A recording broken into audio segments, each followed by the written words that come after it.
Una, tanggalin natin ito, yung meter. Ayan. Tapos nakasakit, kasara, shit.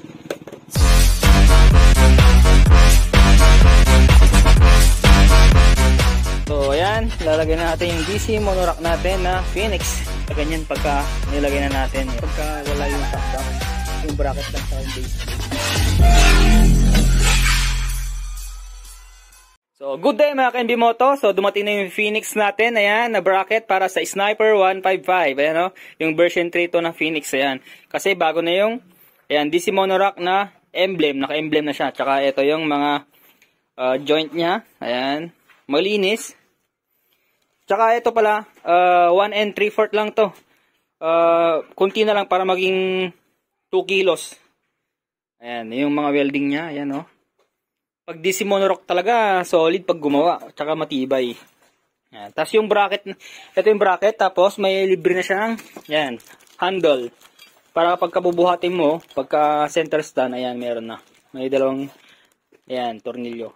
Tapos yung lalagay natin na box eye, ABS, hard plastic na Miura. Ayan. Meron siyang free na, ayan. Ayan. Tapos yung, siyempre yan. Oh. Hard plastic yan, tignan natin sa loob. 45 liters to. Ayan, makapal yung paddings, ayan. Tapos may mga tornilyo. Meron na din kasama tong base plate na bakal. Ayan, bakal. Tapos, yung backrest. Ayan. Tsaka kagandahan nito ay yung sa loob, meron siyang support. Dito. Ayun, may bakal dyan, no? Para hindi madali mabali pagka paurong na gano'n. Ito. So, kakabit natin sa Sniper 155 natin. So, alright! So, ito yung weighing scale natin. So, titimbangin natin tong DC monorack na Phoenix na version 3, pang Sniper 155. So, ayan. 1 3/4 lang siya. Pero, hindi pa kasama yung handle. So, ilagay natin yung handle. Ayan. Ayun, malapit ng 2 kilos. Ayan. So, sunod natin naman yung top box na Miura Raptor na hard plastic. Lock lang natin.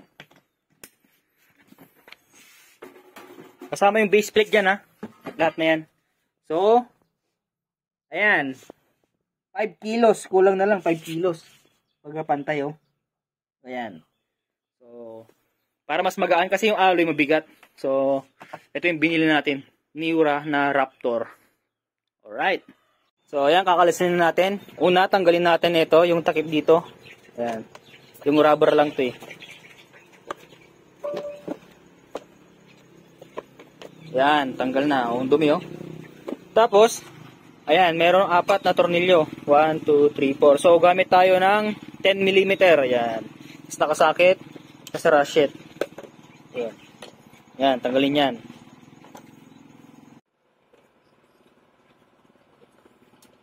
So, tanggal na natin yan. Hindi ko na napakitan kasi wala tayong videographer.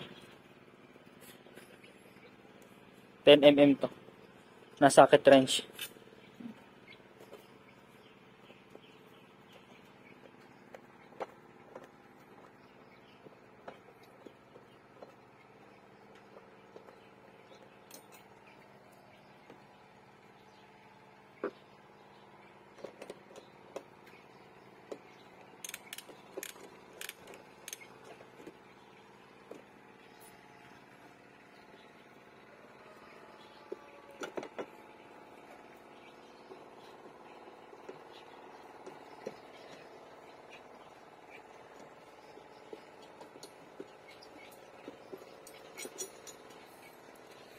Ayan, tanggal na.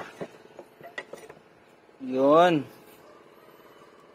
Stock na grab bar natin. Yun, no? Dumi, oh. Tapos punasan na lang natin. Ayan.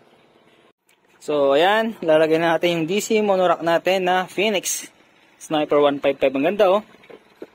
Ayan. So, balik lang natin yung mga bolt. Balik yung bolt.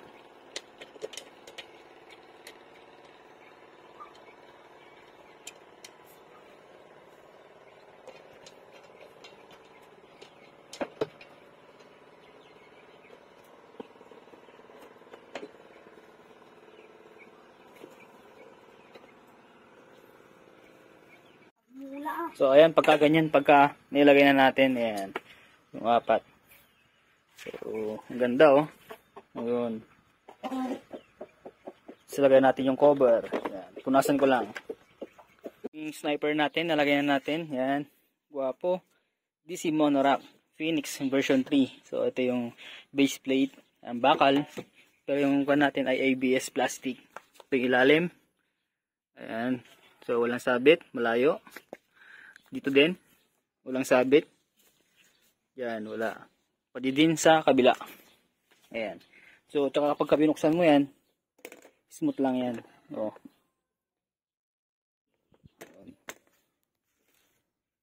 So, ito yung itsura niya kapag wala yung top box.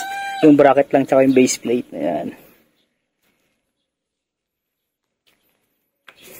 So, lagyan natin yung box. So, ito naman kapag kayong meron yung box natin na Miura. Ayan. Miura Raptor. Ayan. May libreng DC Monorack na sticker. So, ganyan yung itsura niya. Ayan. Wala pang laman to.